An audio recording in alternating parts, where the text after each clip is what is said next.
మీ విజయానికై నేను శుభాకాంక్షలు చెప్పలేను బావా. ఇప్పుడు నేను ప్రతిపక్షంలో ఉన్నాను. నన్ను క్షమించండి. మీరు మాకు మీ అద్వితీయ నారాయణి సేననిచ్చేసి విజయపథాన్ని చూపించేశారు వాసుదేవా. ఇప్పుడు మీరు శుభాకాంక్షలు చెప్పకపోతే నేను మిమ్మల్ని దోషిగా భావించను.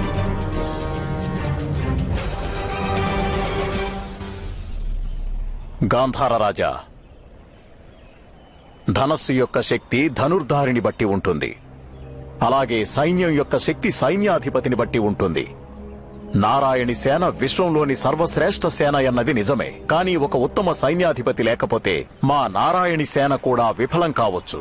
దాని గురించి మాకు భయం లేదు మహాబలి శ్రీ బలరామదేవా.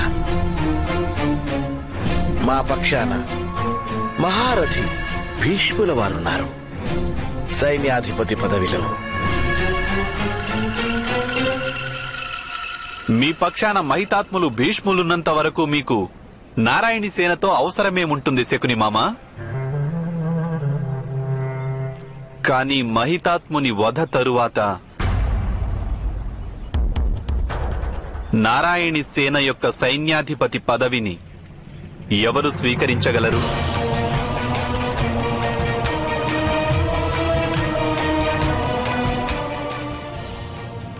పితామహులు భీష్ముని వధించడం అసంభవం వాసుదేవా. ఎందుకంటే వారు స్వచ్ఛంద మరణమనే వరాన్ని పొందినవారు వాసుదేవా. బావా దుర్యోధన, యుద్ధ పరిణామాన్ని ద్యూతం మాదిరిగా ముందే నిశ్చయించడం సాధ్యం కాదు. మహితాత్మునికి కూడా మృత్యువు సంభవించవచ్చు. ఇది అసంభవం వాసుదేవా. ఏ వంచన లేకుండా మహితాత్ములు భీష్మునికి మృత్యువు వచ్చే అవకాశమే లేదు. ఇక మీ పక్షాన మరి ధర్మం ఉంది కదా,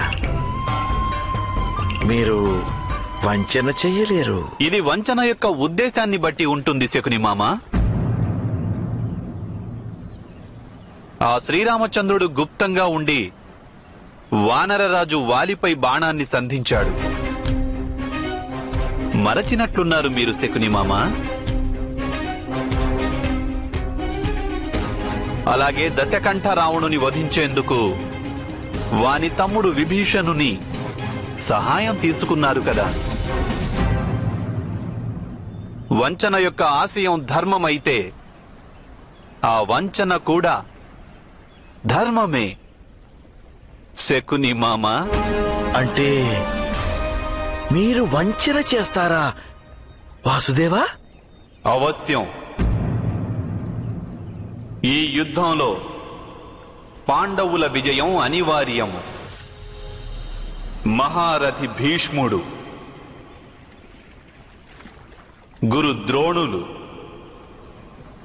ఇంకా అంగరాజు కర్ణుడు, ఈ ముగ్గురి వధ జరుగుతుంది. అది వంచనతో. వీలైతే వారిని రక్షించే మార్గం ఆలోచించుకోండి.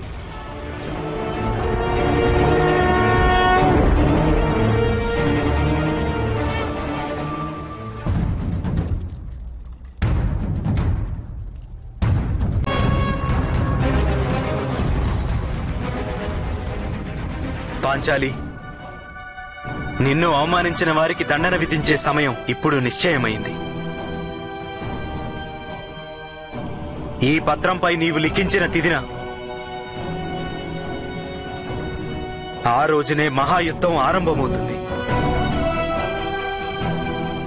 మాయా ద్యూత సభ ఆలోచన గాంధారరాజు మనసులో ఏనాడు జన్మించిందో ఆనాడే మహాయుద్ధానికి నాంది జరిగిపోయింది నాథా. ఈ తిథి ఆ అధర్మ యుద్ధాన్ని అంతం చేస్తుంది.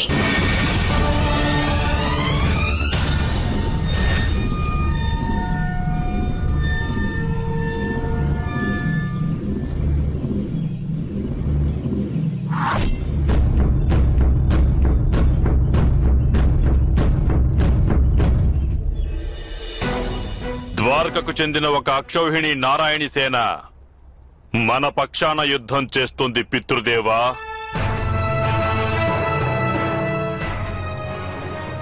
మన పక్షానికి ఇప్పుడు 10 అక్షౌహిణుల సైన్యం సమకూరింది. ఇక పాండవుల పక్షాన అధికాధికంగా 6-7 అక్షౌహిణుల సైన్యం ఉంటుంది. వారి పక్షాన యాదవ వీరుడు కృష్ణుడున్నాడు. పుత్ర దుర్యోధన, కృష్ణుడు సైనికుల సహాయం లేకుండానే జరాసంధుని పరాజితుణ్ణి చేశాడు. కాళీవాణుని నాశనం చేశాడు. మధురాజు కంసుణ్ణి వధించాడు. నీవు చూస్తే ఆ శ్రీకృష్ణుడు మాయలమారి మహారాజా. సమస్త ఆర్యావర్తంలోనూ కొన్ని కథలు ప్రచారంలో ఉన్నాయి. వాసుదేవుడు శ్రీవక్ర అనే స్త్రీకున్న గూనిని నయం చేశాడు. పూతన అనే రాక్షసిని వధించాడు శ్రీకృష్ణుడు. అది 6 మాసాల ప్రాయంలో.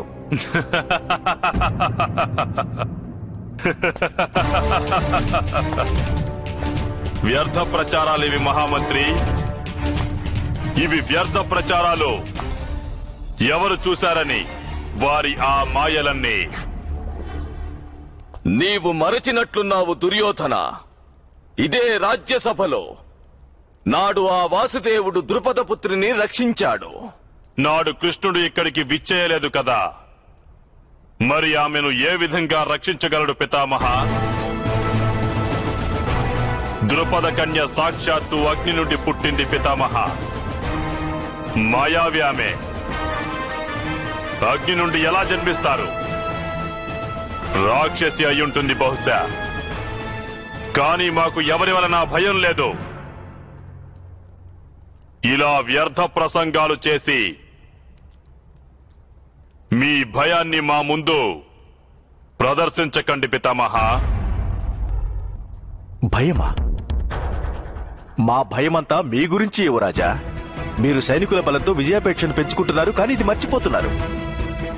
కాకుల సైన్యం ఎంత పెద్దదైనా ఒక్క గరుడ పక్షి నీడపడితే ఆ కాకి సైన్యం భయభ్రాంతమై ఇక్కడి నుంచి పారిపోతుంది. మీరు ఏ గరుడ పక్షి గురించి మాట్లాడుతున్నారు మహామంత్రి? అది స్వయంగా తన ముక్కును గ్రోళ్లను త్యజించింది.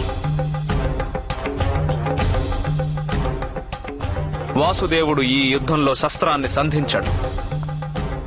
ఇది అందరికీ తెలుసు. క్షమించండి. ఇప్పుడు మనం శత్రువు సామర్థ్యాన్ని గురించి ఆలోచించి భయభ్రాంతం చెందడం కాదు. మన ప్రస్తుత సామర్థ్యాన్ని పరీక్షించుకొని మన ఆత్మవిశ్వాసాన్ని పెంచుకోవాలి. ఎందుకంటే ఆత్మవిశ్వాసమే సామర్థ్యానికి ఆధారం కనుక. భయ సంశయాలనేవి బహుమూల్యమైనవి జీవించేందుకు పుత్రాకర్ణ. శాంతించండి. యుద్ధానికి పూర్వం ప్రతి ఒక్క కోణం నుండి ఆలోచించి చూడడం అవసరం. ప్రతి ఒక్క కోణం నుండి. కానీ పాండవుల నుండి ఆహ్వానం వచ్చేసింది మహారాజా. యుద్ధ తిథిని కూడా నిశ్చయించారు వారు. తిథి నిశ్చయించారా? తిథి నిశ్చయించారా?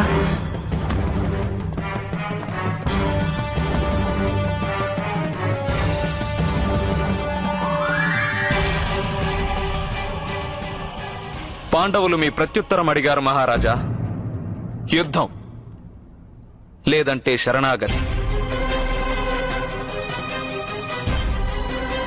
శరణాగతి అసంభవం మిత్రమా కర్ణ. అసంభవమది. మనం యుద్ధానికై సిద్ధంగా ఉన్నాము. ఆగుపుత్రా దుర్యోధన. నీవు సమాధానమిచ్చే ముందు పూర్వాపరాలు ఆలోచించడం అవసరం. ఆలోచించేందుకు సమయం ఎక్కడుంది పితృదేవా? ఆ పాండవులు నేడే మన నుండి ప్రత్యుత్తరాన్ని కోరారు. ఇక ఏం ఆలోచించాలి మనం? శరణాగతి అర్థించాలని ఆలోచించమంటారా పితృదేవా? లేదు పుత్రా, లేదు. ఆ తిథి నా పుత్రులకు శుభసూచకమా కాదానని ఇది మనకు తెలియదు కదా.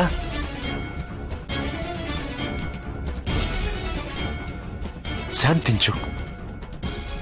ఈ విషయం గురించి ఆలోచించాలి. మహామంత్రి మహర్షి జైమిని మహర్షిని మించిన జ్యోతిష్కులు ఈ సమస్త ఆర్యవర్తంలోనే ఇంకెవరూ లేరు. వెంటనే వారిని పిలిపించండి. ఆజ్ఞ మహారాజా. ముందు నేను యుద్ధ పరిణామం ఎలా ఉంటుందో తెలుసుకోవాలి. ఈ యుద్ధం వలన నా పుత్రులకు ప్రయోజనం లభిస్తుందా, లేక కృష్ణుని అండదండలే పాండవుల సద్భాగ్యమవుతుందా?